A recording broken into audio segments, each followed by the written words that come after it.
gets her curry and she's hungry. You're a little hangry, Claire. I'm not hangry, Tito.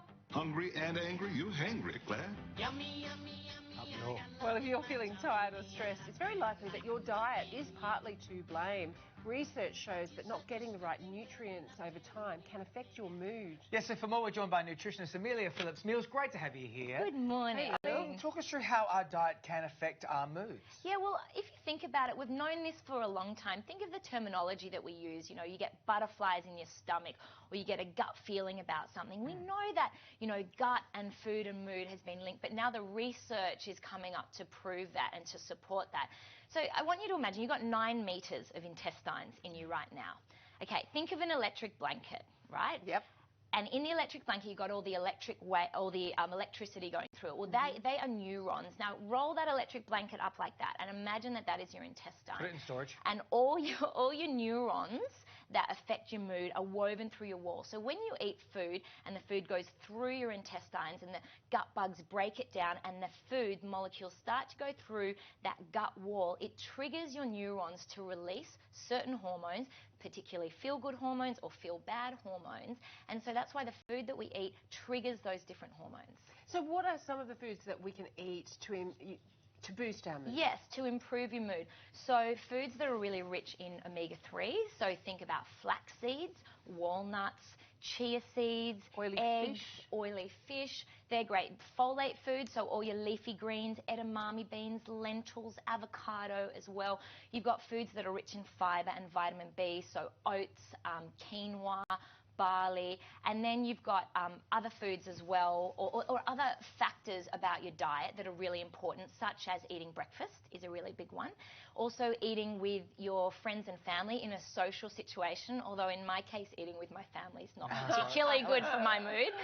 When they're older. Yeah, and just making sure you don't have that disordered reward-punishment relationship with food. All of that stuff boosts your mood. So what should we be avoiding then? Well, this is what I find really fascinating, is that 90% of our serotonin, or our feel-good hormones, are produced in our gut, and yet there are foods that we eat that completely suppress the release of serotonin, and that's all your pro-inflammatory foods. So things like artificial colorings, flavorings, emulsifiers, thickeners, basically junk foods. So your chips and your chocolates and your fast foods, also vegetable oils. And I find this so confusing because you think vegetable, you think it must be healthy, but vegetable oils undergo a really intensive mechanical process to extract. Yeah, they use heat, they use chemicals, it's horrible. So what about coconut oil? Yeah, so coconut oil, olive oil, or anything that's cold pressed. So basically look in your cupboard, if it doesn't say extra virgin cold pressed, ditch it, because cold press is a much more natural, much gentler process. So you know, macadamia, so it's more about than the nut that it comes from. It's more about the way it's extracted. Wow, really interesting. Now, if you are feeling down, you know, finding the motivation to cook and eat well, that can be tough too. And that's when we go for the sweet chocolate and ice cream. You know, do they actually give you any kind of a pick-me-up? Because why is it that sometimes you eat chocolate and you feel good about it? I know, it's funny. I was talking to the hair and makeup girls before, and they were all saying, oh, please tell me chocolate's in there, because chocolate makes me feel so good. Unfortunately, no, it's short-lived. You get on this sugar roller coaster. You know, you get the crash later on.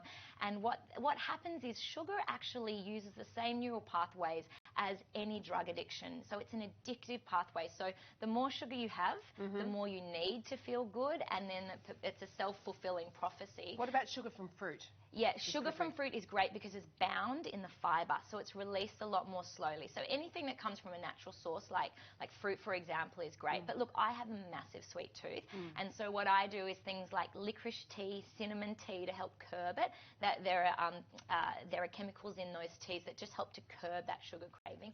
And then finding like a healthy alternative that still, you know, that like blueberries or grapes. Yeah, grapes, yogurt with some nuts, a piece of fruit with some nut butter or some nuts as well. I make chia puddings at home and rice puddings at home. That's just a lower sugar, but it still kind of gives you that sugar satisfaction. All right, for more, go to Amelia's new podcast series, Healthy Her, available at Apple Podcasts or Podcast One. Good to see you, Mel. Thank you.